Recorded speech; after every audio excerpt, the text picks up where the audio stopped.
इस वक्त हम खेसारी जी के पिताजी हैं। और यार चुतिया, नमस्ते प्रणाम।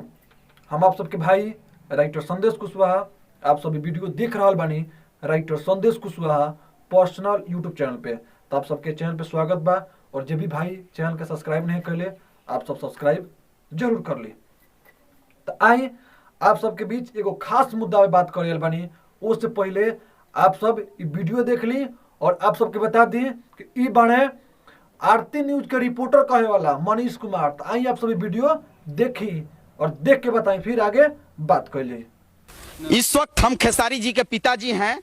हमारा साथ हम आरती न्यूज के टी शर्ट और भोजपुरी बचाओ भोजपुरी बढ़ाओ के नारा में दिए हैं।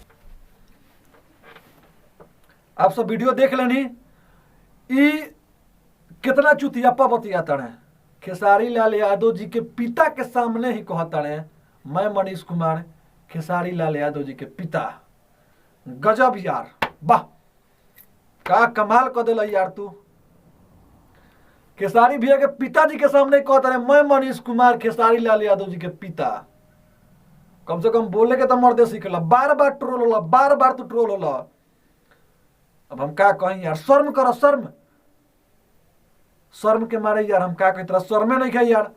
एक पहले त्रिशा और मधु के वीडियो वायरल हो रहा है, तो ये हमें जाके त्रिशा जी आपका वीडियो वायरल हुआ, आप कैसे महसूस कर रहे हैं? अरे चुतिया, तार वीडियो वायरल हो रही और तारा कैसे महसूस हुई? जवन पर्दा के पीछे वाला जो वीडियो बटे, अगर तहार वायरल में तारा कैसे लगी थी बताओ हमरा से। और वीडियो अगर देखो तो कमेंट जरूर करियो, ठीक ना? तहार वीडियो वायरल होगी और तारा कैसा लगे? त्रिशा जी आपको ये वीडियो वायरल हुआ, आप बताइए ना, आपको कैसा लग रहा है? चुतियापा के हद पार कर दे वाला एगो लड़की का तो वीडियो वायरल हो गया, शर्म के मारे कुछ बोल ना सकत रहे, कैसे जियल, कैसे वो अपना आपके फिर से रिकवर कैलस, अब वो लड़की जानती है। और तू कहते पूरे तरह की आपका वीडियो वायरल हुआ, आप कैसे महसूस कर रही है? शर्म के मारे मर जा। ये अपन भारत देश हटे, ये नारी के सम्मान कर जाला, तू तो सम्मान का अपमान करता, अपमानों से गईल गुजरल तू तो बड़ा। हाँ दो गईल यार। एक बाद अभी कुछ दिन पहले राकेश मिश्रा जी का ट्रोल भइल तू। गजब के चुतियापा बा यार, जहां जाता रहा वजह ट्रोल होता रहा। चिल्लाइले से खाली थोड़ा ना होखेला, खाली चिल्लाइले से ना होखेला। शब्द के इस्तेमाल करे से पहले सोची कि रोड़ा का बोला तनी। अगर आपके हिंदी नहीं खे बोले तो रोड़ा भोजपुरी में बोली, भोजपुरी में रिपोर्टिंग करो, भोजपुरी के रिपोर्टर बनी, भोजपुरी सॉन्ग के रिपोर्टर बनी, भोजपुरी कलाकारन के रिपोर्टर बनी। अगर हिंदी शुद्ध नहीं खे बोले आवत तो रोड़ा भोजपुरी में बोली। कुछ वो अरे ये है वो है ऐसे वैसे XYZ, खाली भौंकला से भौंकले से ना होखेला, पहले सीख ले रिपोर्टिंग करे के। और आई ई बताओ तनी, हाँ मनीष भैया ही बड़े और ई खेसारी लाल यादव भैया के पिताजी के सामने बोलता रहे, मैं खेसारी लाल यादव जी के पिता। ये है भोजपुरी बचाओ भोजपुरी बढ़ाओ के टी शर्ट। ना तरह के थप्पड़ ना मर रहे खेसारी भैया के पापा, तरह के थप्पड़ ना मर रहे ढेर बा। खाली मार खाए वाला काम करेला यार तू। चुतियापा के हद पार कर देवेला। कुछ हो सुधर जा।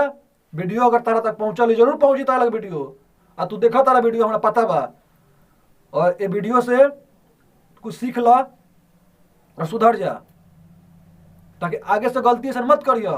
भोजपुरी के बचावे के बाद भोजपुरी पढ़ावे बहुत सुंदर नारा बता, बहुत सुंदर बाटे सोच। लेकिन सोच खाली बनैले से ना हुई, सोच के दिशा में चले के पड़ेला। भोजपुरी बचाओ भोजपुरी बढ़ाओ बहुत सुंदर बा, आपके हम सपोर्ट करते नहीं, आपके हम साथ बने। लेकिन भोजपुरी बोली, हिंदी नहीं के बोली आवत तो शुद्ध भोजपुरी बोली और भोजपुरी में रिपोर्टिंग करी, कितना गजब के लगी। तो कभी कभी भोजपुरी बोले बहुत सुंदर लगेला, तो भोजपुरी में रिपोर्टिंग करी। ये सब कुली मत करी, हंसाई रिपोर्टर मत कही जरा से। वहां पे लिखिए आरती न्यूज कॉमेडी, चैनल का नाम चेंज कर ले, आरती न्यूज कॉमेडी, ठीक ना? तो मर्द तारा को सीखे के मिल गई। और कुछ समझ गए लोग हमारे बात से, आगे से गलती ऐसा ना करिए, ठीक ना। बढ़िया से रिपोर्टिंग करा और सब कलाकार के सपोर्ट करा, ऐसा गलती फिर से मत करिए। माफी मांगला जाके फिर से खेसारी भैया के पिताजी के सामने माफी मांगला जाके, आना तो लाइव आके माफी मांगा कि हमारा से गलती बोला गए रहे, हम खेसारी लाल यादव जी के पिता नहीं खी, ठीक ना। आके लाइव में माफी मांगा, आना तो खेसारी भैया के पापा के सामने जा और जा माफी मांगा और वीडियो बना के शेयर करा, पोस्ट करा। खाली व्यूज मत बटोरा, खाली व्यूज बटोरे खातिर कुछ मत कर दो, व्यूज अच्छा तरीका से बिटरो।